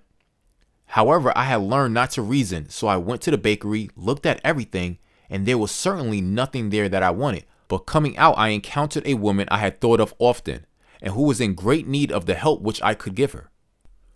So often one goes for one thing and finds another. Intuition is a spiritual faculty and does not explain, but simply points the way. A person often receives a lead during a treatment. The idea that comes may seem quite irrelevant, but some of God's leadings are mysterious. In the class one day, I was treating that each individual would receive a definite lead. A woman came to me afterwards and said, "While you were treating, I got the hunch to take my furniture out of storage and get an apartment." The woman had come to be treated for health. I told her I knew in getting a home of her own, her health would improve, and I added, "I believe your trouble, which is congestion, has come from having things stored away. Congestion of things causes congestion in the body. You have violated the law of use, and your body is paying the penalty." So I gave thanks that divine order was established in her mind, body, and affairs. People little dream of how their affairs react on the body. There is a mental correspondence for every disease. A person might receive instantaneous healing through the realization his body being a perfect idea in divine mind, and therefore whole and perfect, but if he continues to destructive thinking, hoarding, hating, fearing, condemning, the disease will return. Jesus Christ knew that all sickness came from sin, but admonished the leper after the healing to go and sin no more, lest a worse thing come upon him. So man's soul, or subconscious mind, must be washed whiter than snow for permanent healing, and the metaphysician is always delving deep for the correspondence. Jesus Christ said, "Condemn not lest ye also be condemned. Judge not lest ye be judged." Many people have attracted disease and unhappiness through condemnation of others. What man condemns in others he attracts to himself. For example, a friend came to me in anger and distress because her husband had deserted her for another woman. She condemned the other woman and said continually she knew he was a married man and had no right to accept his intentions. I replied, "Stop condemning the woman, bless her, and be through with the situation. Otherwise, you are attracting the same thing to yourself." She was deaf to my words, and a year or two later became deeply interested in a married man herself. Man picks up a live wire whenever he criticizes or condemns, and may expect a shock. Indecision is a stumbling block and many a pathway. In order to overcome it, make the statement repeatedly, "I am always under direct inspiration. I make right decisions quickly." These words impress the subconscious, and soon one finds himself awake and alert, making his right moves without hesitation. I have found it destructive to look to the psychic plane for guidance, as it is the plane of many minds and not the one mind. As man opens his mind to subjectivity, he becomes a target for destructive forces. The psychic plane is the result of man's mortal thought and is on the plane of opposites. He may receive either good or bad messages. The science of numbers and the readings of horoscopes keep man down on the mental or mortal plane, for they deal only with the karmic path. I know of a man who should have been dead years ago, according to his horoscope, but he is alive and a leader of one of the biggest movements in this country for the uplift of humanity. It takes a very strong mind to neutralize a prophecy of evil. The student should declare, "Every false prophecy shall come to naught. Every plan my Father in heaven has not planned shall be dissolved and dissipated. The divine idea now comes to pass." However, if any good message has ever been given one of coming happiness or wealth, harbor and expect it, and it will manifest sooner or later through the law of expectancy. Man's will should be used to back the universal will. I will that will of God be done. It is God's will to give every man every righteous desire of his heart, and man's will should be used to hold the perfect vision without wavering. The prodigal son said, "I will arise and go to my father." It is indeed often an effort of the will to leave the husk and swine of mortal thinking. It is so much easier for the average person to have fear than faith, so faith is an effort of the will. As man becomes spiritually awakened, he recognizes that any external inharmony is the correspondence of mental inharmony. If he stumbles or falls, he may know he is stumbling or falling in consciousness. One day, a student was walking along the street condemning someone in her thoughts. She was saying mentally, "That woman is the most disagreeable woman on earth," when suddenly 3 Boy Scouts rushed around the corner and almost knocked her over. She did not condemn the Boy Scouts, but immediately called on the law of forgiveness and saluted the divinity in the woman. Wisdom's ways are ways of pleasantness, and all her paths are peace. When one has made his demands upon the universal, he must be ready for surprises. Everything may seem to be going wrong when in reality it is going right. For example, a woman was told that there was no loss in divine mind. Therefore, she could not lose anything which belonged to her. Anything lost would be returned, or she would receive its equivalent. Several years previously, she had lost $2,000. She had loaned the money to a relative during her lifetime, but the relative had died, leaving no mention of it in her will. The woman was resentful and angry, and as she had no written statement of the transaction, she never received the money. So she determined to deny the loss and collect the $2,000 from the Bank of the Universal. She had to begin by forgiving the woman, as resentment and unforgiveness closed the doors of this wonderful bank. She made this statement, "I deny loss. There is no loss in divine mind. Therefore, I cannot lose the $2,000 which belong to me by divine right. As one door shuts, another door opens." She was living in an apartment house which was for sale, and in the lease was a clause stating that if the house was sold, the tenants would be required to move out within 90 days. Suddenly, the landlord broke the lease and raised the rent. Again, injustice was on her pathway, but this time she was undisturbed. She blessed the landlord and said, "As the rent has been raised, it means that I'll be that much richer, for God is my supply." New leases were made out for the advanced rent, but by some divine mistake, the 90 days clause had been forgotten. Soon after, the landlord had an opportunity to sell the house. On account of the mistake of the new leases, the tenants held the possession for another year. The agent offered each tenant $200 if he would vacate. Several families moved, 3 remained, including the woman. A month or 2 passed, and the agent again appeared. This time he said to the woman, Will you break your lease for the sum of $1,500? It flashed upon her. Here comes the $2,000. She remembered having said to friends in the house, "We will all act together if anything more is said about leaving." So her lead was to consult her friends. These friends said, "Well, if they have offered you $1,500, they will certainly give you $2,000. So she received a check for $2,000 for giving up the apartment. It was certainly a remarkable working of the law, and the apparent injustice was merely opening the way for her demonstration. It proved that there is no loss, and when man takes his spiritual stand, he collects all that is from this great reservoir of good. I will restore to you the years the locusts have eaten. The locusts are the doubts, fears, resentments, and regrets of mortal thinking. These adverse thoughts alone rob man, for no man gives to himself but himself, and no man takes away from himself but himself. Man is here to prove God and to bear witness to the truth, and he can only prove God by bringing plenty out of lack and justice out of injustice.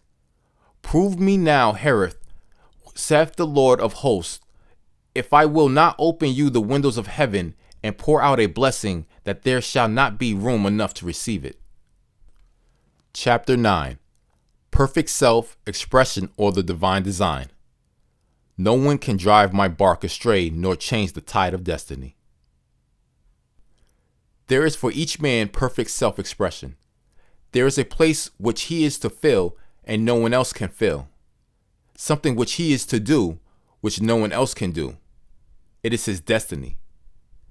This achievement is held a perfect idea in divine mind, awaiting man's recognition. As the imaging faculty is the creative faculty, it is necessary for man to see his idea before it can manifest. So man's highest demand is for the divine design of his life.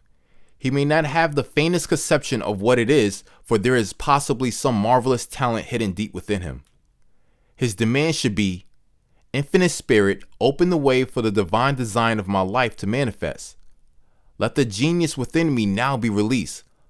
Let me see clearly the perfect plan. The perfect plan includes health, wealth, love, and perfect self-expression. This is the square of life, which brings perfect happiness. When one has made this demand, he may find great changes taking place in his life, for nearly every man has wandered far from the divine design. I know in one woman's case, it was as though a cyclone had struck her affairs, but readjustments came quickly, and new and wonderful conditions took the place of old ones. Perfect self-expression will never be labor, but of such absorbing interest that it will seem almost like play. The student knows also as man comes into the world financed by God, the supply needed for his perfect self-expression will be at hand. Many a genius has struggled for years with the problem of supply, when his spoken word and faith would have released quickly the necessary funds. For example, after the class one day, a man came to me and handed me a cent. He said, I have just 7 cents in the world, and I'm going to give you one, for I have faith in the power of your spoken word. I want you to speak the word for my perfect self-expression and prosperity. I spoke the word and did not see him again until a year later. He came in one day, successful and happy, with a roll of yellow bills in his pocket. He said, immediately after you spoke the word, I had a position offered me in a distant city, and I'm now demonstrating health, happiness, and supply. A woman's perfect self-expression may be in becoming a perfect wife, a perfect mother, a perfect homemaker, and not necessarily in having a public career. Demand definite leads, and the way will be made easy and successful. One should not visualize or force a mental picture. When he demands the divine design to come into his conscious mind, he will receive flashes of inspiration and begin to see himself making some great accomplishment. This is the picture or idea he must hold without wavering. The thing man seeks is seeking him. The telephone was seeking Bell. Parents should never force careers or professions upon their children. With a knowledge of spiritual truth, the divine plan could be spoken for early in childhood or prenatally. A prenatal treatment should be, let the God in this child have perfect expression. Let the divine design of his mind, body, and affairs be made manifest throughout his life, throughout eternity.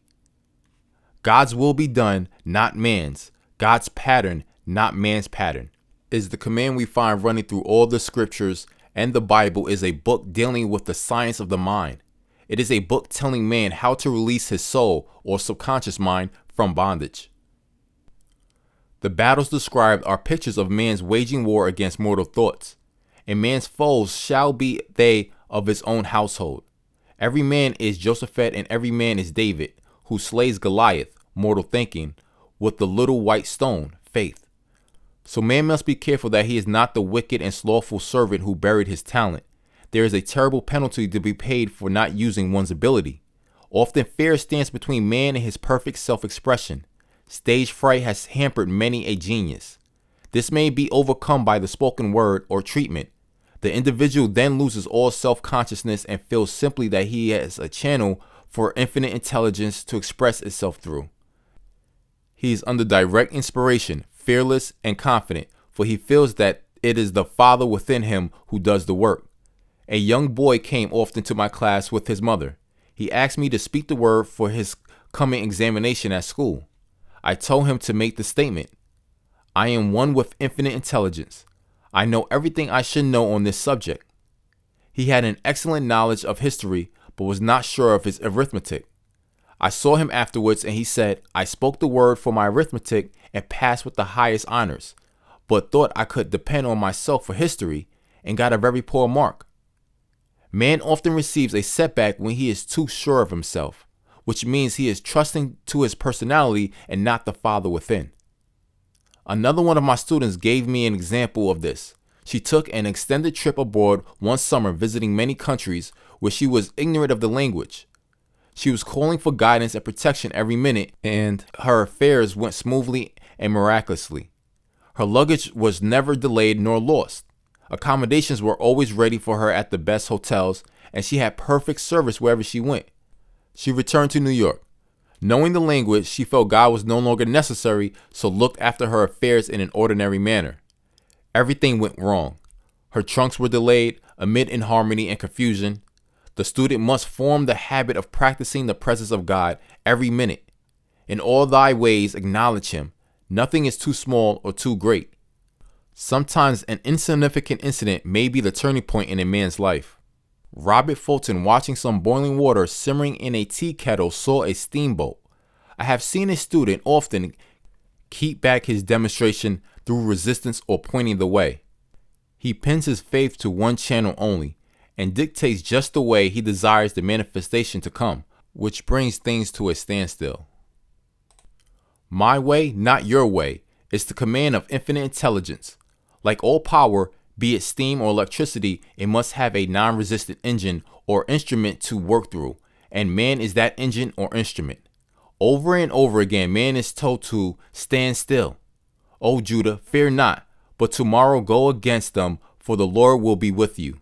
You shall not need to fight this battle. Set yourselves, stand ye still, and see the salvation of the Lord with you. We see this in the incidents of the $2,000 coming to the woman through the landlord when she became non-resistant and undisturbed, and the woman who won the man's love after all suffering has ceased. The student's goal is poise. Poise is power, for it gives God power a chance to rush through man to will and do its good pleasure. Poised, he thinks clearly and makes right decisions quickly. He never misses a trick. Anger blurs the vision, poisons the blood, is the root of many diseases, and causes wrong decision leading to failure. It has been named one of the worst sins as its reaction is so harmful. The student learns that in metaphysics, sin has much broader meaning than in the old teaching. Whatsoever is not of faith is sin. He finds that fear and worry are deadly sins. They are inverted faith, and through distorted mental pictures bring to pass the thing he fears. His work is to drive out these enemies from the subconscious mind. When man is fearless, he is finished. Matterlink says that man is God afraid. So, as we read in the previous chapters, man can only vanquish fear by walking up to the thing he is afraid of. When Jehoshaphat and his army prepared to meet the enemy, singing, "Praise the Lord, for his mercy endureth forever," they found their enemies had destroyed each other and there was nothing to fight. For example, a woman asked a friend to deliver a message to another friend. The woman feared to give the message, as the reasoning mind said, Don't get mixed up in this affair. Don't give that message. She was troubled in spirit, for she had given her promise. At last, she determined to walk up to the lion and call on the law of divine protection. She met the friend to whom she was to deliver the message. She opened her mouth to speak when her friend said, "So-and-so has left town." This made it unnecessary to give the message, as the situation depended upon the person being in town, and she was willing to do it. She was not obliged to, and she did not fear. The situation vanished. The student often delays his demonstration through a belief in incompletion. He should make this statement: in divine mind there is only completion. Therefore my demonstration is completed. My perfect work, my perfect home, my perfect health. Whatever he demands are perfect ideas registered in divine mind and must manifest under grace in a perfect way. He gives thanks he has already received on the invisible and makes active preparation for receiving on the visible. One of my students was in need of financial demonstration. She came to me and asked why it was not completed. I replied, "Perhaps you are in the habit of leaving things unfinished, and the subconscious has gotten into the habit of not completing. As the without, so within." She said, "You are right. I often begin things and never finish them. I'll go home and finish something I commenced weeks ago, and I know it will be symbolic of my demonstration." So she sewed assiduously, and the article was soon completed. Shortly after, the money came in most curious way. Her husband was paid his salary twice that month. He told the people of their mistake, and they sent word to keep it. When man acts, believing he must receive, for God creates his own channels. I have been sometimes asked, suppose one has several talents. How is he to know which one to choose? Demand to be shown definitely. Say, Infinite Spirit, give me a definite lead. Reveal to me my perfect self-expression. Show me which talent I am to make use of now. I have known people to suddenly enter a new line of work and be fully equipped with little or no training. So make the statement, I am fully equipped for the divine plan of my life, and be fearless in grasping opportunities. Some people are cheerful givers, but bad receivers. They refuse gifts through pride or some negative reason, thereby blocking their channels, and invariably find themselves eventually with little or nothing. For example, a woman who had given away a great deal of money had a gift offered her of several $1,000s. She refused to take it, saying she did not need it. Shortly after that, her finances were tied up, and she found herself in debt for that amount. Man should receive gracefully the bread returning to him upon the water. Freely ye have given, freely ye shall receive. There is always the perfect balance of giving and receiving, and through man should give without thinking of returns. He violates law if he does not accept the returns which come to him. For all gifts are from God, man being merely the channel. A thought of lack should never be held over the giver. For example, when the man gave me the 1 cent, I did not say, "Poor man, he cannot afford to give me that." I saw him rich and prosperous with his supply pouring in. It was this thought which brought it. If one has been a bad receiver, he must become a good one, and take even a postage stamp if it is given him, and open up his channels for receiving. The Lord loveth a cheerful receiver as well as a cheerful giver.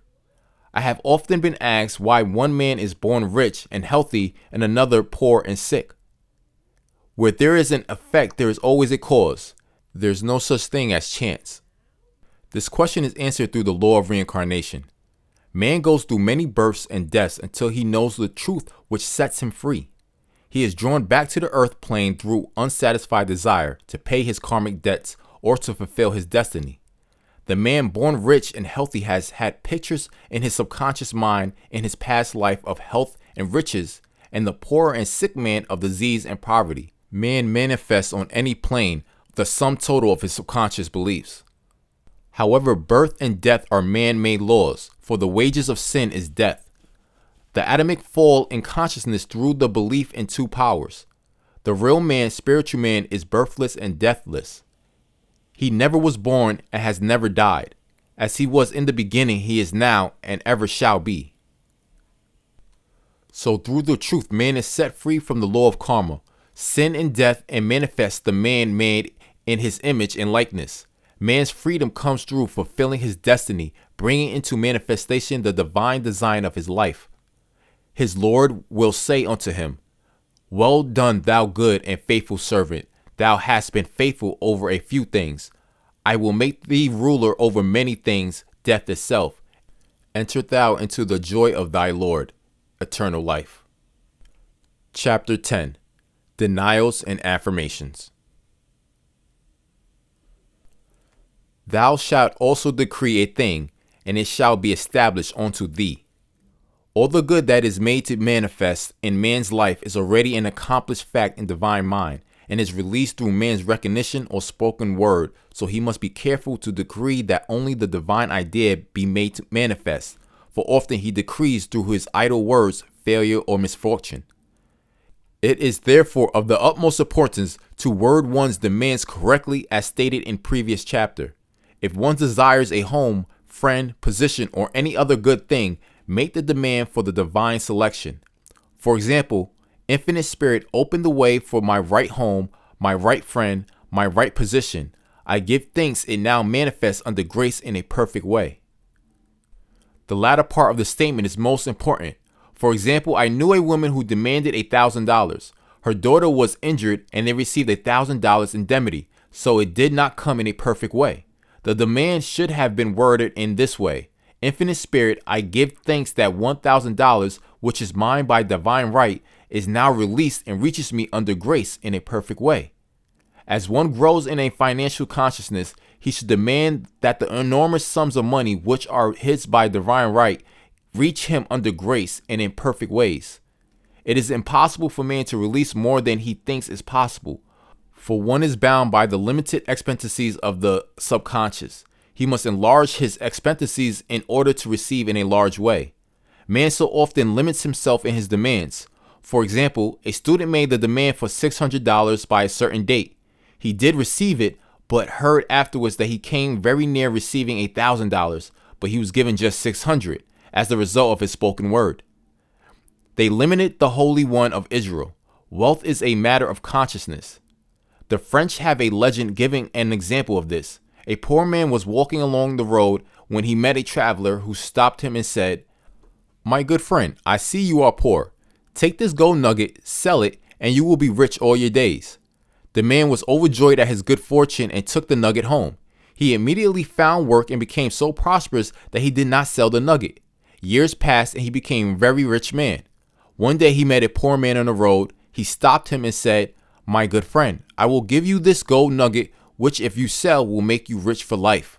The mendicant took the nugget, had it valued, and found it was only brass. So we see the first man became rich through feeling rich, thinking the nugget was gold. Every man has within himself a gold nugget. It is his consciousness of gold, of opulence, which brings riches into his life. In making his demands, man begins at his journey's end. That is, he declares he has already received. Before ye call, I shall answer. Continually affirming establishes the belief in the subconscious. It would not be necessary to make an affirmation more than once if one had perfect faith. One should not plead or supplicate, but give thanks repeatedly that he has received. The desert shall rejoice and blossom as the rose. This rejoicing, which is yet in the desert state of consciousness, opens the way for release. The Lord's Prayer is in the form of command and demand. Give us this day our daily bread, and forgive us of our debts as we forgive our debtors. And ends in praise. For thine is thy kingdom, and the power and the glory forever. Amen. Concerning the works of my hands, command ye me. So prayer is command and demand, praise and thanksgiving. The student's work is in making himself believe that with God all things are possible. This is easy enough to state in the abstract, but a little more difficult when confronted with a problem. For example, it was necessary for a woman to demonstrate a large sum of money within a stated time. She knew she must do something to get a realization, for realization is manifestation, and she demanded a lead. She was walking through a department store when she saw a very beautiful pink enamel paper cutter. She felt the pull towards it.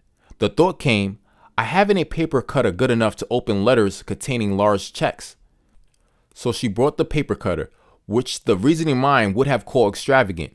When she held it in her hand, she had a flash of a picture of herself opening an envelope containing a large check, and in a few weeks, she received the money. The pink paper cutter was her bridge of active faith. Many stories are told of the power of the subconscious when directed in faith. For example, a man was spending the night in a farmhouse. The windows of the room had been nailed down, and in the middle of the night he felt suffocated and made his way in the dark to the window. He could not open it, so he smashed the pane with his fist, drew in draughts of fine fresh air, and had a wonderful night's sleep. The next morning he found he had smashed the glass of a bookcase and the window had remained closed during the whole night. He had supplied himself with oxygen simply by his thought of oxygen. When a student starts out to demonstrate, he should never turn back. Let not the man who wavers think that he shall receive anything of the Lord. A colored student once made this wonderful statement.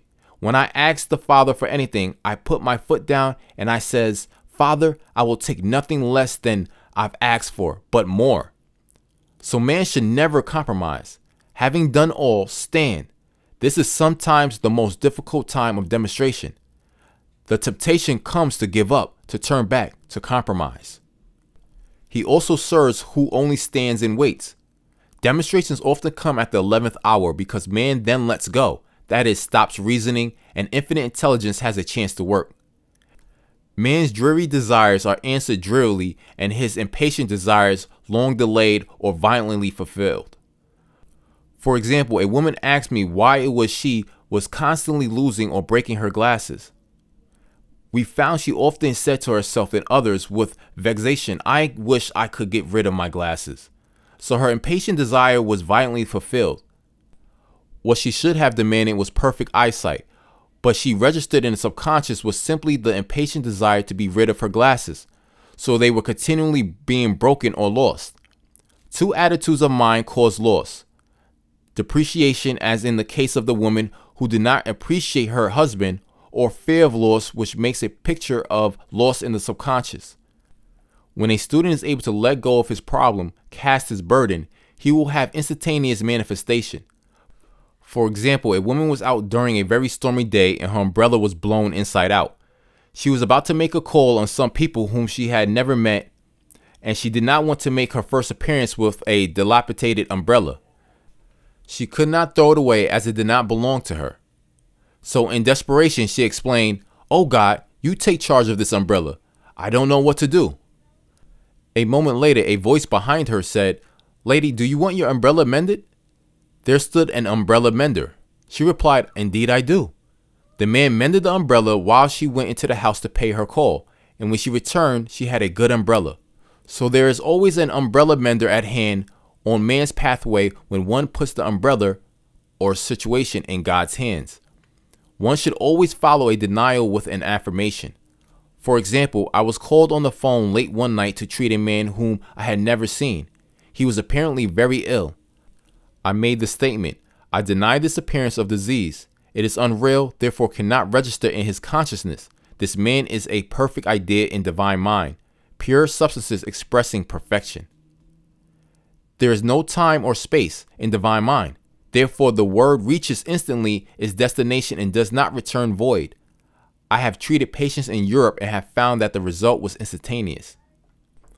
I am asked so often the difference between visualizing and visioning. Visualizing is a mental process governed by the reasoning or conscious mind. Visioning is a spiritual process governed by intuition or the superconscious mind. The student should train his mind to receive these flashes of inspiration and work out the divine pictures through definite leads. When a man can say, I desire only that which God desires for me, his false desires fade from the consciousness and a new set of blueprints is given him by the master architect, the God within. God's plan for each man transcends the limitation of the reasoning mind and is always the square of life, containing health, wealth, love, and perfect self-expression. Many a man is building for himself in imagination a bungalow when he should be building a palace. If a student tries to force a demonstration through the reasoning mind, he brings it to a standstill. I will hasten it, said the Lord. He should act only through intuition or definite leads. Rest in the Lord and wait patiently. Trust also in him and he will bring it to pass. I have seen the Lord work in the most astonishing manner. For example, a student stated that it was necessary for her to save $100 by the following day. It was a debt of vital importance which had to be met. I spoke the word, declaring spirit was never too late and that the supply was at hand. That evening she phoned me of the miracle. She said the thought came to her to go to her safe deposit box at the bank to examine some papers. She looked over the papers and at the bottom of the box was a new $100 bill. She was astounded and said she knew she had never put it there, for she had gone through the papers many times. It may have been a materialization as Jesus Christ materialized the loaves and fishes.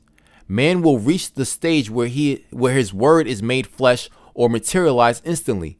The fields ripe with the harvest will manifest immediately, as in all of the miracles of Jesus Christ. There is a tremendous power alone in the name Jesus Christ. It stands for truth made manifest. He said, whatsoever ye ask the Father in my name, he will give it to you. The power of his name raises the student into the fourth dimension, where he is freed from all astral and physic influences, and he becomes unconditioned and absolute, as God himself is unconditioned and absolute. I have seen many healings accomplished by using the words in the name of Jesus Christ. Christ was both person and principle, and the Christ within each man is the Redeemer and salvation. The Christ within is his own fourth dimensional self, the man made in God's images and likeness. This is the self which has never failed, never known sickness or sorrow, was never born and has never died. It is the resurrection of life of each man. No man cometh to the Father save by the Son. Means that God, the universal, working on the place of the particular, becomes the Christ in man. And the Holy Ghost means God in action. So daily, man is manifesting the Trinity of Father, Son, and Holy Ghost. Man should make an art of thinking. The master thinker is an artist and is careful to paint only the divine designs upon the canvas of his mind. And he paints these pictures with masterly strokes of power and decision, having perfect faith that there is no power to mar their perfection, and that they shall manifest in his life the ideal made real. All power is given man through right thinking to bring his heaven upon his earth, and that this is the goal of the game of life. The simple rules are fearless faith, non-resistance, and love. May each reader be now freed from that thing which has held him in bondage through the ages, standing between him and his own, and know the truth which makes him free. Free to fulfill his destiny, to bring into manifestation the divine design of his life, health, wealth, love, and perfect self-expression. Be ye transformed by the renewing of your mind. Denials and affirmations. For prosperity. God is my unfailing supply, and large sums of money come to me quickly under grace in perfect ways. For right conditions. Every plan my Father in heaven has not planned shall be dissolved and dissipated, and the divine idea now come to pass. For right conditions. Only that which is true of God is true of me, for I and the Father are one. For faith. As I am one with God, I am one with my good, for God is both the giver and the gift. I cannot separate the giver from the gift. For right conditions. Divine love now dissolve and dissipate every wrong condition in my mind, body, and affairs. Divine love is the most powerful chemical in the universe and dissolves everything which is not of itself. For health. Divine love floods my consciousness with health, and every cell in my body is filled with light. For the eyesight. My eyes are God's eyes. I see with the eyes of spirit. I see clearly the open way. There are no obstacles on my pathway. I see clearly the perfect plan. For guidance. I am divinely sensitive to my intuitive leads and give instant obedience to thy will. For the hearing. My ears are God's ears. I hear with the ears of spirit. I am non-resistant and willing to be led. I hear glad tidings of great joy. For right work. I have a perfect work in a perfect way. I give a perfect service for perfect pay.